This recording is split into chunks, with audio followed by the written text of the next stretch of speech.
Hello അസ്സലാമു അലൈക്കും welcome back to my channel. എല്ലാവരും സുഖമായിട്ടിരിക്കുന്നെന്ന് വിശ്വസിക്കുന്നു. ഇന്ന് ഞാൻ വന്നിട്ടുള്ളത് ഒരു അടിപൊളി മാംഗോ പുഡിങ്ങിൻ്റെ റെസിപ്പി ആയിട്ടാണ്.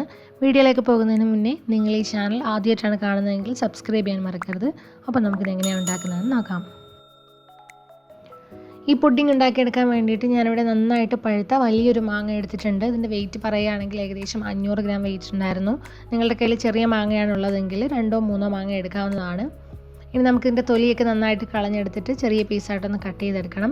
ഞാനിപ്പോൾ ഈ ഒരു രീതിയിലാണ് കട്ട് ചെയ്തെടുക്കുന്നത്. നിങ്ങൾക്ക് ഇഷ്ടമുള്ള രീതിയിൽ തൊലി കളഞ്ഞിട്ട് ചെറിയ പീസായിട്ടൊന്ന് കട്ട് ചെയ്തെടുത്താൽ മാത്രം മതി.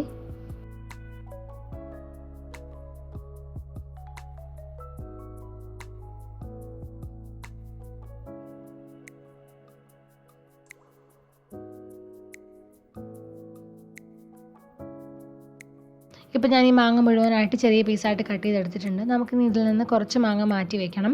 ലാസ്റ്റ് ഗാർണിഷ് ചെയ്തെടുക്കാൻ വേണ്ടിയിട്ട് കുറച്ച് മാങ്ങ ചെറുതായിട്ട് അരിഞ്ഞെടുത്തിട്ടൊന്ന് മാറ്റി വയ്ക്കാം. ഇനി നമുക്ക് ഈ അരിഞ്ഞ് വെച്ചിരിക്കുന്ന മാങ്ങ ഒരു മിക്സിയുടെ ജാറിലേക്ക് ഇട്ട് കൊടുക്കാം. അതിലേക്ക് നമുക്കൊരു 1/2 കപ്പ് പാലും കൂടെ ചേർത്തിട്ട് നന്നായിട്ടൊന്ന് ബ്ലെൻഡ് ചെയ്തെടുക്കണം. പാൽ ചേർക്കാതെ ബ്ലെൻഡ് ചെയ്തെടുക്കാൻ പറ്റുമെങ്കിൽ അങ്ങനെയും ചെയ്യാവുന്നതാണ്.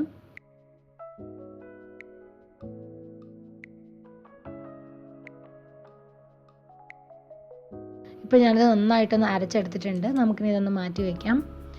ഇനി നമുക്ക് കസ്റ്റാർഡ് മിക്സ് ഉണ്ടാക്കിയെടുക്കാൻ വേണ്ടിയിട്ട് ഞാനിവിടെ ഒരു ബൗളിൽ 5 ടേബിൾ സ്പൂൺ കസ്റ്റാർഡ് പൗഡർ എടുത്തിട്ടുണ്ട്. വാനില ഫ്ലേവറിലുള്ള കസ്റ്റാർഡ് പൗഡറാണ് എടുത്തിട്ടുള്ളത്. അതിലേക്ക് 1/2 കപ്പ് പാല് ചേർത്ത് കൊടുക്കാം. ഇതൊന്ന് നന്നായിട്ട് മിക്സ് ചെയ്തെടുക്കണം. കട്ടയൊന്നും ഇല്ലാതെ നല്ലതുപോലെ ഒന്ന് മിക്സ് ചെയ്തെടുക്കാം. നമുക്കിനി ഇതൊന്ന് മാറ്റി വയ്ക്കാം. ഇനി ഞാനിവിടെ സോസ് പാൻ എടുത്തിട്ടുണ്ട്. അതിലേക്ക് നമുക്ക് 1.5 കപ്പ് പാല് ചേർത്ത് കൊടുക്കാം. ഇനി ഇതിലേക്ക് മധുരത്തിന് ആവശ്യത്തിനുള്ള പഞ്ചസാരയും ഞാൻ ചേർത്ത് കൊടുക്കുന്നുണ്ട്. 1/3 കപ്പ് പഞ്ചസാര ചേർത്ത് കൊടുത്തു. എന്നിട്ട് നന്നായിട്ട് മിക്സ് ചെയ്തെടുക്കാം. ഇനി നമുക്ക് ഈ പാല് നന്നായിട്ടൊന്ന് തിളപ്പിച്ചെടുക്കണം.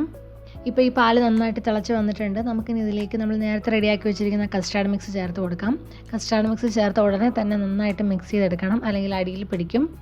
കട്ട പിടിക്കാതെ വേണം ഇതിനെ മിക്സ് ചെയ്തെടുക്കാനായിട്ട്. എന്നിട്ടൊരു മീഡിയം ഫ്ലെയിമിൽ വെച്ചിട്ട് അതിനെ വീണ്ടും ഒന്ന് തിളപ്പിച്ചെടുക്കണം. നല്ല തിക്കായിട്ട് വരുന്നത് വരെ അതിനെ തിളപ്പിച്ചെടുക്കാം. അപ്പോൾ നമ്മുടെ കസ്റ്റാർഡ് ഇവിടെ റെഡി ആയിട്ടുണ്ട്. നമുക്കിനി ഇതിനൊന്ന് തണുക്കാനായിട്ട് മാറ്റി വയ്ക്കണം. ചെറുതായിട്ടൊന്ന് ചൂടാറുന്നത് വരെ അതിനെ റൂം ടെമ്പറേച്ചറിൽ വെച്ചാൽ മതി. ഇപ്പോൾ ഈ കസ്റ്റാർഡിൻ്റെ ചൂടൊക്കെ ഒന്ന് ചെറുതായിട്ട് ആറി വന്നിട്ടുണ്ട്. നമുക്കിനി ഇതിനെ നമ്മൾ നേരത്തെ റെഡിയാക്കി വെച്ചിരിക്കുന്ന മാംഗോ പ്യൂരിയിലേക്ക് ചേർത്തിട്ട് നന്നായിട്ടൊന്ന് മിക്സ് ചെയ്തെടുക്കാം.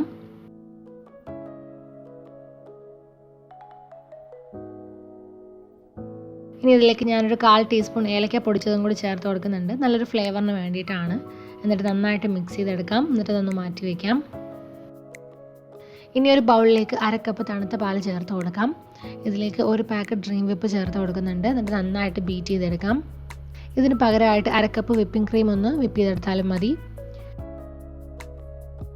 ഡ്രീം വിപ്പ് ചേർത്തിട്ട് നന്നായിട്ടൊന്ന് മിക്സ് ചെയ്തെടുക്കണം. എന്നിട്ട് ഹൈ സ്പീഡിൽ ഒരു 4 മിനിറ്റ് നന്നായിട്ട് ബീറ്റ് ചെയ്തെടുക്കാം. ഞാനിപ്പോൾ നന്നായിട്ട് ബീറ്റ് ചെയ്തെടുത്തിട്ടുണ്ട്. ഇനി നമ്മൾ പുഡിംഗ് ലെയർ ചെയ്തെടുക്കാൻ പോവാണ്. അപ്പോൾ അതുവരെ നമുക്ക് ഈ ക്രീം ഒന്ന് ഫ്രിഡ്ജിൽ വെച്ചിട്ട് നന്നായിട്ട് തണുപ്പിച്ചെടുക്കാം.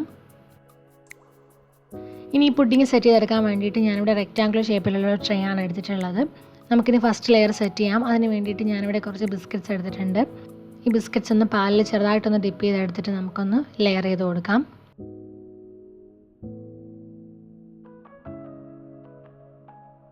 ബിസ്ക്കറ്റ് വെച്ചിട്ടുള്ള ഫസ്റ്റ് ലെയർ ഇവിടെ റെഡി ആയിട്ടുണ്ട്. ഇനി അതിന് മുകളിലായിട്ട് നമ്മൾ നേരത്തെ തയ്യാറാക്കി വെച്ചിരിക്കുന്ന കസ്റ്റാർഡ് മാംഗോ മിക്സ് അതിലേക്ക് ഒഴിച്ചു കൊടുക്കാം.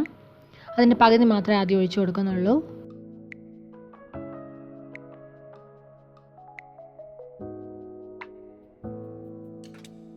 ഇനി ഇതിന് മുകളിലായിട്ട് വീണ്ടും ഒരു ലെയർ ബിസ്ക്കറ്റ് വെച്ച് കൊടുക്കാം. വേണമെങ്കിൽ കുറച്ച് സമയം കസ്റ്റാർഡ് ഒന്ന് ഫ്രിഡ്ജിൽ വെച്ചിട്ട് തണുപ്പിച്ചിട്ട് അതിന് മുകളിലായിട്ട് ബിസ്ക്കറ്റ് ലെയർ ചെയ്ത് കൊടുക്കാം. ഈ ബിസ്ക്കറ്റ് ഇങ്ങനെ പൊങ്ങി തന്നെ നിന്നോളും, താഴ്ന്നു പോവില്ല. ഇനി ബാക്കിയുള്ള കസ്റ്റാർഡ് മിക്സ് അതിന് മുകളിലായിട്ട് വീണ്ടും ഒഴിച്ചു കൊടുക്കാം.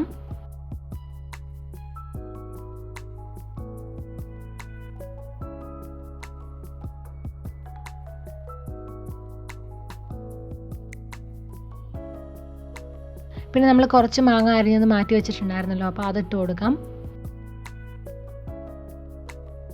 ഏറ്റവും മുകളിലായിട്ട് നമ്മൾ നേരത്തെ വിപ്പ് ചെയ്ത് വെച്ചിരിക്കുന്ന ക്രീമും കൂടി ഒന്ന് സ്പ്രെഡ് ചെയ്ത് കൊടുക്കാം. കസ്റ്റാർഡ് സെറ്റായിട്ടില്ലാത്തതുകൊണ്ട് ക്രീം സ്പ്രെഡ് ചെയ്യുമ്പോൾ കുറച്ച് സൂക്ഷിച്ച് വേണം സ്പ്രെഡ് ചെയ്യാൻ. അല്ലെങ്കിൽ കസ്റ്റാർഡ് സെറ്റായതിനു ശേഷം മാത്രം ക്രീം സ്പ്രെഡ് ചെയ്ത് കൊടുക്കാം.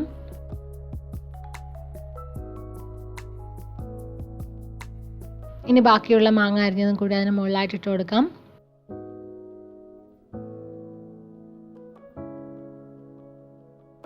ഇനി ഞാനിവിടെ കുറച്ച് നട്ട്സൊക്കെ വെച്ചിട്ടൊന്ന് ഗാർണിഷ് ചെയ്തെടുക്കുന്നുണ്ട്. ഇത് ഓപ്ഷനിലാണ്, നിങ്ങൾക്ക് ഇഷ്ടമുള്ള നട്ട്സ് വെച്ചിട്ട് ഗാർണിഷ് ചെയ്തെടുക്കാം. കുറച്ച് പിസ്ത ചോപ്പ് ചെയ്തതും കുറച്ച് ബദാം ചോപ്പ് ചെയ്തെടുത്തതും കൂടി അതിന് മുകളിലായിട്ട് ഇട്ട് കൊടുക്കുന്നുണ്ട്.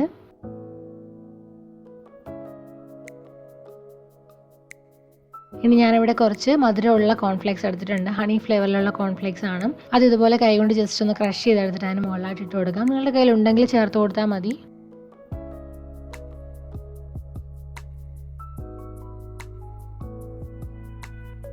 ഇനി ഇതൊരു ക്ലിംഗ് റാപ്പ് വെച്ചിട്ടൊന്ന് കവർ ചെയ്തെടുക്കണം. എന്നിട്ട് ഫ്രിഡ്ജിൽ വെച്ചിട്ട് ഒരു 3-4 മണിക്കൂർ നല്ലതുപോലെ തണുപ്പിച്ചെടുക്കണം.